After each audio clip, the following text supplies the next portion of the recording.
જય શ્રી રામ. આજે હનુમાન જન્મોત્સવ છે, ત્યારે તમામને આજના દિવસની શુભેચ્છા આપું છું. ભગવાન રામ અને હનુમાનજીના આશીર્વાદ તમામ ઉપર ઉતરે એ અભ્યર્થના સાથે આજે સવારે જ સરકાર તરફથી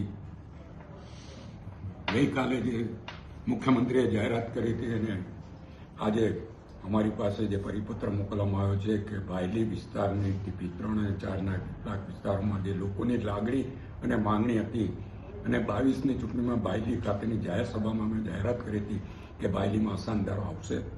આજે સરકારે અસાનદારોને મંજૂરી આપી છે, ત્યારે હું આપના મારફત ભારતીય જનતા પક્ષની ગુજરાત સરકાર અને ખાસ કરીને માનનીય મુખ્યમંત્રી ભૂપેન્દ્ર પટેલને નાયબ મુખ્યમંત્રી હર્ષ સંઘવીનો દિલથી આભાર માનું છું અને બાયલીની તમામ પ્રજાને અભિનંદન આપું છું.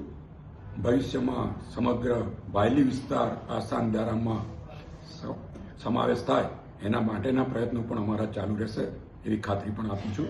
આજના દિવસે ફરીવાર હનુમાન જન્મોત્સવની તમામને શુભેચ્છા, અભિનંદન. જય શ્રી રામ.